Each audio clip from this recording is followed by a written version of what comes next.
All right, next up, Pink Line. We have Adrian Soto.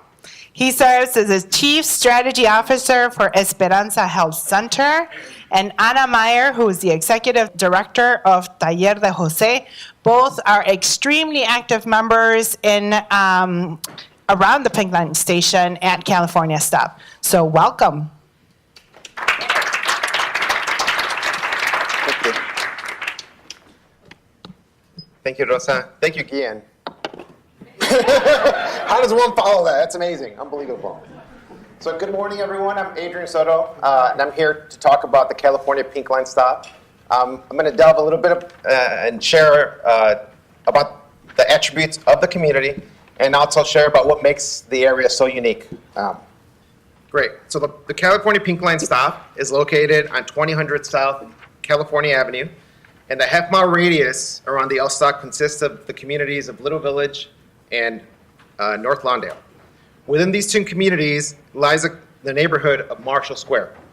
Marshall Square's boundaries are Ogden Avenue to the north, 31st Street to the south, Kedzie Avenue to the west, and Western Avenue to the east. The community of Pilsen is located east of our coverage area and is experiencing gentrification with a capital G, bolded, all caps. Big time. And that gentrification is moving into our area from Pilsen and is a major concern for longtime residents, businesses, and community stakeholders.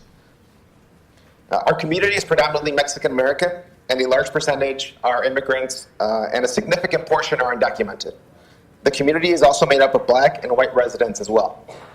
A majority of businesses in Marshall Square are mom and pop retail establishments, but there are also some large businesses in our coverage area, including Cinescape Chicago Studios and Lagunitas Brewery. The coverage area includes 5 elementary schools and 2 high schools. And major institutions within the area are Sinai Hospital, St. Anthony Hospital, Esperanza Health Centers. And then when you add in Douglas Park and Marshall Boulevard with its ample space for physical activity, it creates, in essence, a mini health district. Additional gentrification and displacement pressures are applied through the annual Riot Fest.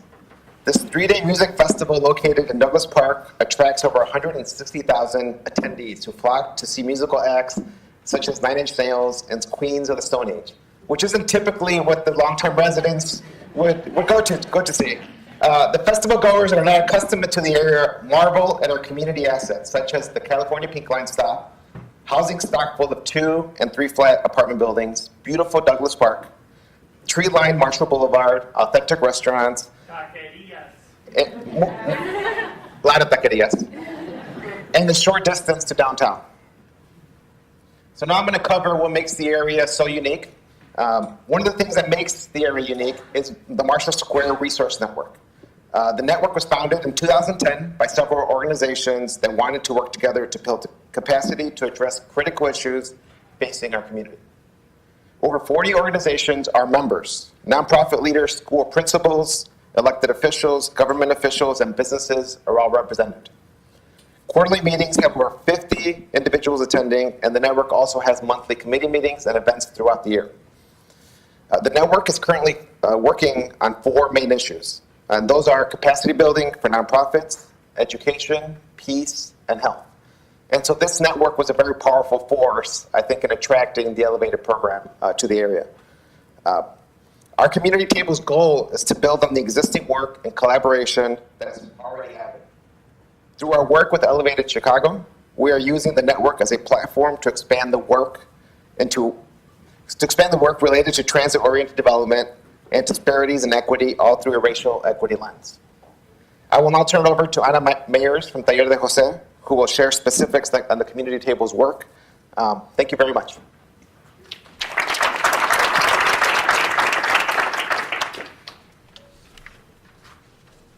Thank you, Adrian. So before we get into the specifics of our community table, I'd like to ground the discussion in the definition of equity, which we've been throwing around a lot today.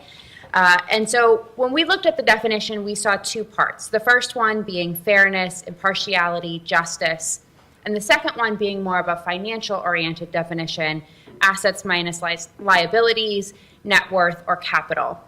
And we really saw that these two definitions are integrally connected in that equity really involves ownership.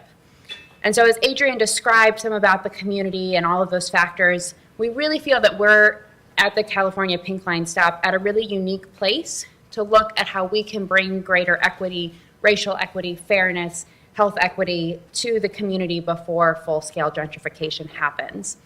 And a key part of working towards that means ensuring access to equity in the sense of capital, in the sense of investing in the community and creating that sense of ownership. So that's going to be the foundation for our work as a community table, and really it's going to be a factor that threads through the 4 key themes that our table will be focusing on. So just briefly, those 4 themes are ownership, health, culture and vibrancy, and connections. When we look at ownership, we really want to ensure that the community feels a sense of ownership, a sense of pride in any investments or infrastructure developments that might come as a part of this initiative, and as well, real ownership of the Pink Line as an asset, and harnessing the entrepreneurial spirit that we see already present in the community area. The second theme is health. And we really saw a strong connection between health and safety. So looking at both access to spaces to be outside, as well as feeling safe enough to actually do that. So looking at how can we transform the space around the train station to contribute to those factors, and especially given our unique assets in Douglas Park and with all of those health partners within our half-mile radius. The third theme is culture and vibrancy. So really, we see here a strong tie-in with the importance of art, especially the role of public art in maintaining this strong sense of cultural vibrancy that we already see present in this community. So how can we continue to create spaces that are visually reflective of the culture, and in doing so, engage people across all generations and across diverse backgrounds that are within that area? And then finally, connections. So how do we strengthen the connections within the community, as well as connections throughout the city? So looking at the Pink Line as a shared asset between multiple neighborhoods, and especially at the California Pink Line Stop, looking at the connections that can be made between Little Village and North Lawndale as it kind of straddles those two communities. So really looking at how we can build on the strong connections, including networks like the Marshall Square Resource Network, to create greater equity through equitable transit-oriented development. So these are the 4 planning themes that we've identified, and we're really excited and looking forward to exploring them further as we continue to develop our vision for equitable transit-oriented development at our station. Thank you.